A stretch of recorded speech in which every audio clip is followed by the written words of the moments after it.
Hello guys, उम्मीद करती हूँ आप लोग अच्छे होंगे, स्वस्थ होंगे, मस्त होंगे। और मैं भी जैसी भी हूँ, स्वस्थ हूँ, मस्त हूँ। आज बहुत दिन बाद मेरे को ये मन किया कि आप लोगों से ये बात मैं शेयर करूँ।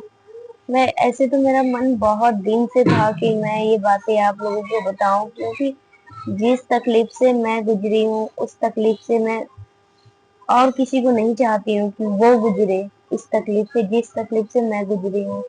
और अपनी बातें मैं शेयर इसलिए करना चाहती हूँ कि एक अकेली नहीं मैं हूँ, दुनिया में और भी ऐसी मेरे जैसी बहुत होंगी जिनको ये तकलीफ हुआ है और होता होगा। ये भी कह रही हूँ कि होता होगा। और इस वीडियो में मैं अपनी कोई पर्सनल बात करना चाहती हूँ। इसमें मेरे मेरे ये वीडियो पापा भी देखते हैं, मेरे ससुर भी देखते हैं, और भी मेरे बहुत दोस्त हैं, भाई हैं, बहनें हैं। जो मेरे से छोटी मेरी बहनें हैं उनके बारे में मैं ये कहना चाहती हूँ, वही देखे। जिसको अगर शर्म आए, नहीं जानना चाहता ये बात मेरा, तो बिल्कुल ही ना प्ले करे वीडियो को, प्लीज। ये हाथ जोड़ के आप लोगों से रिक्वेस्ट है। अगर जानना चाहता है कि हाँ, लेडीज को क्या तकलीफ, क्या दुख, क्या दिक्कत होता है, अगर उसके घर में माँ बहन, उनके बारे में जानना चाहता है, अपनी बीवी के बारे में जानना चाहता है। ऐसे तो कई ऐसे पुरुष हैं कि जो लेडीज के दर्द को कुछ समझते ही नहीं है, उनको अपना दिक्कत, अपना प्रॉब्लम बहुत ज्यादा मायने रखता है। लेकिन मैं इसलिए ये बात बता रही हूँ कि मैं अब ऐसे, जैसे लोग कहता है थक चुकी हो ना, वैसे मैं थक चुकी हूँ। लेकिन फिर भी कहीं ना कहीं हिम्मत मेरा जवाब नहीं देता है, बना रहता है। कुछ ना कुछ उम्मीद तो रहता ही रहता है। मैं अपनी प्रेगनेंसी के बारे में बात आप लोगों से करना चाहती हूँ। जैसे मेरा फर्स्ट प्रेगनेंसी जब हुआ था, तब पहले तो होता नहीं था, कंसीव नहीं कर पाती थी मैं। जब वो होने लगा, मतलब बहुत दवाई कराए, दवाई के बाद मैं कंसीव कर पाई। बहुत ज्यादा दिन नहीं हुआ था, टोटल 20-22 दिन हुआ था।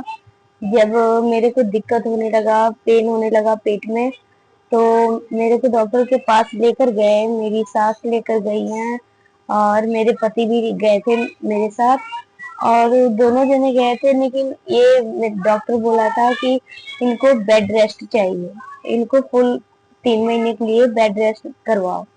जब मैं घर पे आई, पता नहीं, अब ये मैं नहीं जानती, मैं किसी को बुरा नहीं बना सकती हूँ, किस वजह से, क्या बात है, क्या प्रॉब्लम है, मैं ये नहीं जानती। मगर जब मेरे को बेड रेस्ट बोल दिया गया, उसके बाद से मेरी सास, मतलब मेरा उतना केयर नहीं करती थी। बोलती थी हम लोग तो अपने जमाने में सर पे भारी भरकम चीज लाते थे, कनक, गेहूं, धान, मतलब ऐसे भारी भारी चीज उठाते थे। हमें तो कभी ऐसा कोई दिक्कत नहीं हुआ। पता नहीं आजकल की लड़कियों को ऐसा क्या हुआ। देखो, सबका बॉडी एक नहीं होता है, सबका शरीर का बनावट एक नहीं होता है, सबका अलग अलग दिक्कत होता है। कई लोगों को शुरू में पता लग जाता है, कई लोगों को देर बाद पता लगता है, कई लोगों को प्रेगनेंसी अगर कंसीव भी कर लेते हैं ना, उनको पता भी नहीं चलता है। कई लोगों को शुरू से दिक्कत, उल्टियां कर करके बुरा हाल होता है। और मेरा तो खैर यही दिक्कत है कि मेरी उल्टियां शुरू से लग जाती है। मगर मेरी सास मेरा करना नहीं चाहती थी। बल्कि जब उनको बोला गया कि डॉक्टर स्पेशली उनको बोला कि इनको बेड रेस्ट देना है, आपके हाथों में है, इनको बेड रेस्ट 3 महीने के लिए देना है, तो मेरी सास मुझे इतना बेड रेस्ट नहीं दी। जब मैं कोई बात पूछती थी, उनको गुस्सा आ जाता था। मतलब ऐसे ही 2-4 दिन के कपड़े रखे हुए थे धोने के लिए, और काफी हो गए थे कपड़े, मतलब 5-6 जने घर में थे, काफी कपड़े हो गए थे। मैं सोची, मेरे घर वाले भी बोले कि मम्मी कर लेंगी, कोई बात नहीं, मैं अपने कपड़े आप धो लूंगा। हमारे घर में कोई मशीन नहीं है, हाथ से ही धोना होता है। और मुझे ये बताते हुए शर्म भी नहीं आ रही है, भाई हम गरीब घर से हैं, इसलिए हमारे घर में मशीन नहीं है, और मैं भी धोती थी। लेकिन उस समय ये हुआ कि धोना नहीं है, बाल्टी में मैं भिगो दी थी। भारी चीज नहीं उठाना है, भारी काम नहीं करना है, बट मेरे मेरे सर पे पता नहीं ऐसा क्या है कि मेरे सर पे उसी समय दिक्कत कुछ ना कुछ आ जाता है कि कोई मेरा मदद नहीं करना चाहता है। उस समय मैं 3 बाल्टी कपड़े भिगोई थी। जब मैं देखी मेरी सास नहीं धो रही है या कोई किसी प्रकार का कोई मदद नहीं कर रहा है, कोई हेल्प नहीं कर रहा है, तो मैं भी ये सोची कि भाई लोग कहेंगे कि बहू रहते सास काम कर रही है, ये कर रही है, वो कर रही है। लोगों का बातें बहुत बनाने का काम है ना, लोग बातें बनाने लगेंगे। मैं इस करके ये सोच के मैं वो तीनों बाल्टी का कपड़ा ली, और थोड़ा जो बाथरूम हमारा है थोड़ा ऊंचाई पे था, और मैं तीनों बाल्टी कपड़े धोई निचोड़ी और ले जा डाल दी। थोड़ा मुझे गुस्सा ज्यादा आ जाता है, गुस्से में मैं सब काम कर दी, गुस्से में मैं सारा काम कर दी। कम्बल तक धोई मैं, इतना भारी कम्बल था, वो कम्बल तक भी मैं धो के डाली। गुस्से में मुझे समझ नहीं आया मैं कर क्या रही हूँ। धोई डाली सब कुछ की, धोई सुखा के ला के रखी। आप तो समझ ही सकते हो कम्बल जब भीग जाता है तो कितना भारी हो जाता है। मैं कम्बल धो के सुखा के ला के रख दी। अगले उसी टाइम से मेरे पेट में बहुत ज्यादा दर्द होने लगा, और मैं सोचूं मैं गुस्से में थी। मैं सोची मैं किसी को बोलूंगी नहीं, मैं किसी को कहूंगी नहीं कि मुझे कोई तकलीफ है या कोई दिक्कत है, क्योंकि जो बंदा को सामने से बता दो वो बंदा समझ नहीं सकता है। कई बार नहीं समझते हैं, कोई ऐसे लोग होते हैं कि नहीं समझ के भी नहीं समझना चाहते हैं। मैं धो के रख दी।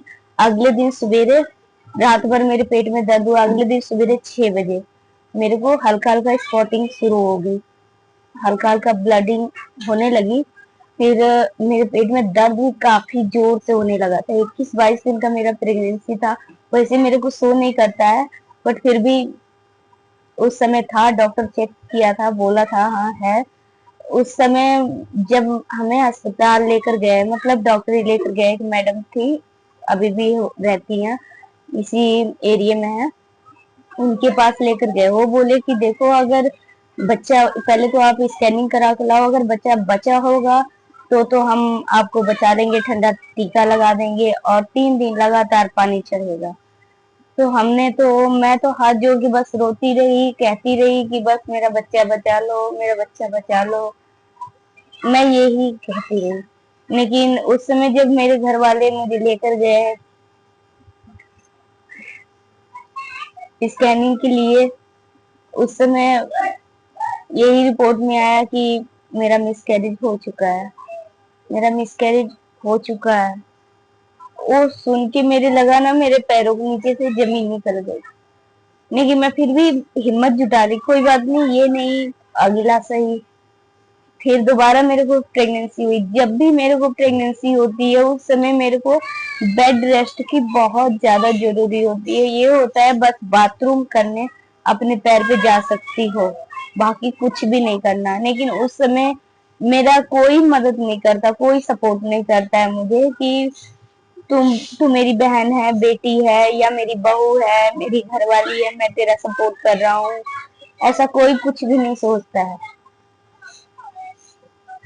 मेरा कोई सपोर्ट नहीं करता है, कोई मेरा मदद नहीं करता है। फिर दोबारा मेरे को प्रेगनेंसी हुई, मेरी देवरानी को भी था साथ में, वो अपने मायके चली गई थी। फिर यहाँ पे मैं आई, उतना ही काम की कोई कमी नहीं, काम उतना ही, कपड़े धोना, बर्तन धोना, लिपना पोतना। आगे हमारा कच्चा था, उसको लिपना पोतना, जे ना लिपे पोते तो फिर सब सुनाने लगते थे कि घर में सफाई नहीं है, ये नहीं है, वो नहीं है। यार कुछ नहीं होता, कुछ दिन नहीं होगा ना, कुछ भी नहीं होता है। लेकिन लोगों को क्या है, लोगों को सफाई चाहिए। पता उस समय भी मेरी सास, तब तक तो मेरी सास का देहांत हो चुका था। अभी कुछ दिन 2 साल पहले की बात है, मैं 2 साल पहले की बात, 2 साल पीछे की बात कर रही हूँ।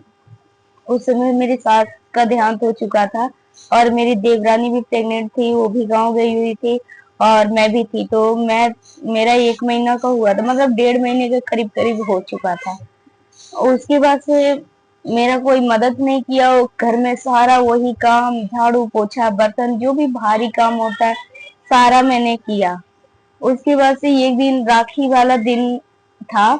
उस दिन खबर आ रहा है मेरे ससुर जी बिस्तर में, अभी आंख ऐसे मलते हुए निकल रही हूँ बाथरूम जाने के लिए, तब तक मेरे ससुर मेरे को फोटो दिखा रहे हैं कि देखो तुम्हारी देवरानी को बच्चा हुआ और लड़की हुई है और वो भी मरी हुई।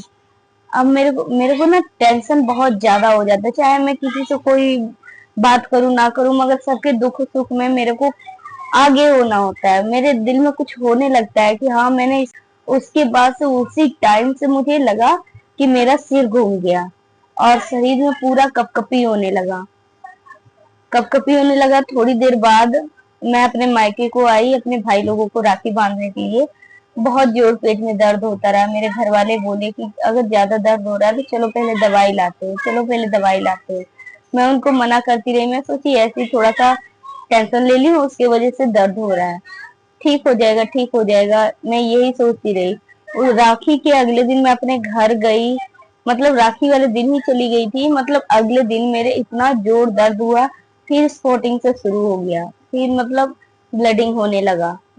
फिर ब्लडिंग होने लगा। मैं 3-4 दिन, आप लोग समझ नहीं सकते हो, 3-4 दिन मैं बेड पे कैसे पड़े पड़े कैसे जूझती रही। कितना तकलीफ हुआ मुझे, कितना तकलीफ हुआ। मैं घर में का ये मतलब मैं अपने लिए खुद घूंट भर पानी नहीं उठा पाती थी। मेरे को इतना दिक्कत होता था, इतना परेशानी होता था कि मेरे को बोला गया था पैर ऊपर करके पढ़ो, पैर का जो ये पैर होता है, पैर ऐसे ऊंचे साइड में रखो। मैं ऊंचे साइड में रखी थी। उस समय घर में ना कोई लेडीज भी नहीं थी, बस 3 जने थे। एक मेरा छोटा देवर और एक हमारे ससुर जी, हमारे पति। बस अब इन लोगों से मैं कहूँ क्या क्या करूँ, कुछ समझ नहीं आ रहा था। मैं अपनी बहनों को बुला ली, मेरी बहनें संभालती रही हैं, घर में करती रही हैं। और एक बहन घर संभालती थी, घर का काम करती थी, क्योंकि काम भी नहीं किसी का रुकना चाहिए ना। काम तो चलते रहना है, चाहे बंदा मरता हो या कुछ भी हो, मगर काम चलते रहना है, काम नहीं रुकना चाहिए कभी किसी का। एक बहन घर में खाना बना रही है, खिला रही है, कपड़े धो रही है, मांज रही है। और एक बहन में उस समय पता क्या, 15 अगस्त, 15 अगस्त था उस दिन, जिस दिन मैं बहुत ज्यादा दर्द में थी, बहुत ज्यादा। सब सारे स्कैनर, सारे जहाँ स्कैनिंग होती सब कुछ बंद था। अब हम जाए तो जाए कहाँ पे, डॉक्टर के पास फोन करें, कभी डॉक्टर फोन उठा रही है कभी नहीं उठा रही है। बहुत मजबूर हो गए हम लोग। फिर भी एक जगह बताया कि वहां पे चले जाओ तो वहां पे हो जाएगा। मैं गाड़ी पे रोती जाऊं, रोती आऊं, रोती जाऊं, रोती आऊं। सोचो मेरा कितना बुरा। बाइक था, अब बाइक है भी, बाइक से ही हमारा कहीं आना जाना होता है, बाइक से ही गए थे। एक तरफ मेरी छोटी बहन बैठी थी, बीच में मेरे को पकड़ के बैठते थे लोग, और मेरे घर वाले चलाते रहते थे, मेरे तरफ मुड़ मुड़ के देखे, मेरे तरफ, तुम ठीक हो तुम ठीक हो। मैं क्या बोलूं, मैं क्या ठीक हूँ, मेरा जान निकला जा रहा है। और एक अंदर से बोलते नहीं है, ममता, ममता, ममता उमड़ गई थी मेरी, कि मैं जब भी अगर कंसीव कर लेती हूँ तो मेरा बच्चा मेरे गोद में क्यों नहीं आता है, मैं क्यों नहीं उतना लाड प्यार कर पाती हूँ, मैं बाकी जैसे क्यों नहीं हूँ। मैं लोगों का काम करने में, लोगों को खुश रखने में मैं अपनी जिंदगी तबाह कर ली। लोगों को खुश रखना, अपने ससुराल वालों को खुश रखना है, लोग क्या कहेंगे, इनकी बहू कैसी है, इनकी बहू कैसी है, मेरे माँ बाप का बदनामी हो कि इनकी बेटी है, इनकी बहू है, ऐसी है वैसी। मैं ये नहीं चाहती थी। ये काम कर करके मैं लोगों का दिल रखने के कारण मैं अपना शरीर एकदम बुरी तरीका से बर्बाद कर चुकी हूँ, कर चुकी हूँ। यही है कि कर चुकी हूँ। उसके बाद से भी मेरा मेरे को ऐसे लगे ना, स्कैनिंग ये लो, पता लगा, डॉक्टर बोला कि केस खराब हो चुका है। जब मैं ये सुनी ना, मैं जो स्कैनर में स्कैनिंग कराने जनानियां आई थी, मैं वहां पे अपने अपने आप को संभाल नहीं सकी। मैं चीखे मार मार के रोने लगी वहां पे, इतना जोर जोर चिल्ला चिल्ला रोने लगी। लोग ऐसे कपड़े लगाए, ऐसे मुंह पे कपड़े लगा के, और मेरे से दूर दूर, जैसे मेरे को इतनी बड़ी बीमारी हो गई है कि लोगों को बीमारी लग जाएगा, ऐसे मेरे साथ किए हैं लोग। लोग दूर दूर होते गए। उसके बाद से मेरा मिसकैरेज हो गया, सारा केस खलास, खत्म, सब कुछ खत्म। उसके बाद से मैं कभी भी कंसीव नहीं कर पाई। फिर केस खत्म हो गया, सारा कुछ हो गया, उसके बाद से मैं कंसीव नहीं कर पाई। अगर मैं किसी डॉक्टर को दिखाती, बहुत अच्छा खासा डॉक्टर को दिखा ली, बहुत ही पैसे लगा लिए मेरे घर वाले, ऐसा नहीं कि नहीं लगाए, बहुत ही पैसे लगा लिए, मगर फिर भी मैं कंसीव नहीं कर पाई, अभी तक नहीं कंसीव कर पाई। कई बार ऐसे होता है मुझे, जैसे जब प्रेगनेंसी मतलब जब मेरा पीरियड मिस होता है तो मैं चेक करती हूँ तो बहुत देर बाद मतलब हल्की फीकी लाइन आती है, हल्की फीकी लाइन आती है, तो उसको कोई मानता भी नहीं है। लेकिन मैं सोची, कई बार सोची कि मैं ब्लड टेस्ट करवा के पता करवाऊंगी मतलब है या नहीं है। लेकिन एक बार आया था अभी बीच में 7-8 महीने पहले, बीच में आया था, हल्की फीकी लकीर आई थी। लेकिन जब डॉक्टर के पास गए, डॉक्टर बोल रहा है नहीं ऐसा कुछ नहीं है, प्रेगनेंसी नहीं है आपको। फिर मैं एकदम उम्मीद छोड़ दी। अब बस मैं ये उम्मीद रखी हूँ कि जो आप लोगों का प्यार सपोर्ट मुझे मिलेगा, मैं भी अपना अच्छा से इलाज करवा सकूं। मतलब मेरा सिर्फ ये है कि आईवीएफ करवाना चाहती हूँ, बट उसके लिए कम से कम 2-2.5 लाख रुपए मैं वहां पे भी बात करके आ चुकी हूँ, मैं मेरे घर वाले वहां पे भी बात करके आ चुके हैं। अब आईवीएफ मैं सोच रही हूँ आईवीएफ करवा लूं। कई बार ये सोचती हूँ कई किसी के बच्चे को गोद ले लूं, मगर ये सोचती हूँ अगर गोद ले लूं बाई चना अगर मेरा खुद का हो गया तो कई बार मैं अपने आप पे विश्वास नहीं कर पाती हूँ ना। कई बार मुझे ऐसा लगता है कि मैं कहीं उसके साथ दुर्व्यवहार ना करने लगूं, कुछ गलत ना सोचूं उसके बारे में।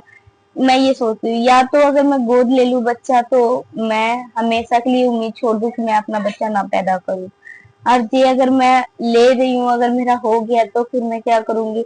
मगर मैं कभी ना कभी तो ऐसा उम्मीद मेरे मन में जग जाता है कि नहीं मैं उसको संभाल सकती हूँ, उसको भी संभाल सकती हूँ, अपने बच्चे को भी संभाल सकती हूँ, वो भी मेरा ही बच्चा है।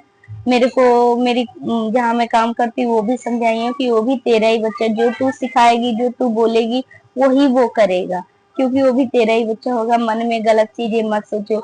लेकिन देखो मैं अभी भी आप लोगों से कहना चाहती हूँ, जो भी मेरे से छोटी मेरी बहनें देख रही हैं मेरी वीडियो, माताएं देख रही हैं, भाई देख रहे हैं लोग, मैं सबसे हाथ जोड़ के यही कहना चाहती हूँ उम्मीद ना छोड़ो। उम्मीद तो मैं अभी भी खुद से लगा रखी हूँ, अभी भी मैं इतना कोशिश करती हूँ कि हाँ मैं माँ बन सकती हूँ, मैं अभी भी उम्मीद करती हूँ अपने आप से। और भगवान चाहेंगे तो जरूर, अगर आप लोग भी इस बात के लेके दुखी हो, आप लोगों के साथ भी ऐसे होता है, यार प्लीज ये लोगों को खुश करने का ना ये झूठा दिखावा ना बंद करो। आप अपना केयर करो। जब आपको ऐसा कुछ होता है रहता है, आप लोगों का मिसकैरेज हो जाता है, कुछ भी होता हो ऐसा, आप लोग अपना केयर करो, लोगों का छोड़ दो। लोगों का क्या है, लोगों को अगर अच्छा करके दोगे तब भी कल को बदनामी करेंगे, बुरा करके दोगे तब भी कल को बदनामी करेंगे। इससे अच्छा आप अपना केयर करो, आपकी अपनी लाइफ, आप अपना केयर करो। जब आपका बच्चा आपकी गोद में आ जाए फिर आप सबका देखो। लेकिन मेरे जैसे कभी भी मत करना कि लोगों को खुशी देते देते अपने अपने आप को न दुख में मत ढकेल लेना। मैं अपने आप को बहुत दुख में ढकेल रखी। अब आए दिन मेरे को कभी माइग्रेन है, कभी सर्वाइकल है, कभी पेट में दर्द है, कभी पैर में दर्द है, आंखों में दर्द है, कुछ ना कुछ मेरे को ऐसा होता जाता रहता है। और मैं इस चीज को झेल रही हूँ। उम्मीद करती हूँ कि आप लोग मेरी बात से थोड़ा सा तो किसी को हिम्मत मिला होगा कि अपने आप को संभाल सकें। और सिर्फ अपने आप से प्यार करिए। अगर आप अपने आप से प्यार करेंगे ना तो सब कुछ मिलेगा। कि अब मैं ये अपने आप से प्यार नहीं करती हूँ, लेकिन अब मैं सोच रही हूँ मैं अपने आप से ही प्यार करूंगी। जो खुद से प्यार करेगा ना सब कुछ होगा। और मुझे टेंशन, पहली बात आप लोग टेंशन मत लीजिएगा। जब भी आपको प्रेगनेंसी हो आप लोग टेंशन में मत रहिए, एकदम हैप्पी हैप्पी। मतलब कुछ ऐसा देखो, ऐसा करो जिसमें आपको खुशी मिले। लोगों की खुशी को मत सोचो कि लोग खुश होंगे या नहीं, बस ये सोचो कि आप खुश होगे कि नहीं। उस समय मैं ब्लॉगिंग नहीं करती थी, उस समय मैं मेरे पास फोन भी नहीं था कि मैं आप लोगों को दिखाती उस समय कभी, लेकिन उस समय मैं नहीं करती थी। चलो फिर मिलेंगे, तब तक के लिए बाय बाय। मैं फिर आऊंगी। बाय। प्लीज चैनल सब्सक्राइब कर दीजिएगा और लाइक कर दीजिएगा और मुझे खूब सपोर्ट और खूब प्यार दीजिएगा अपना। तब तक के लिए bye bye. Love you guys.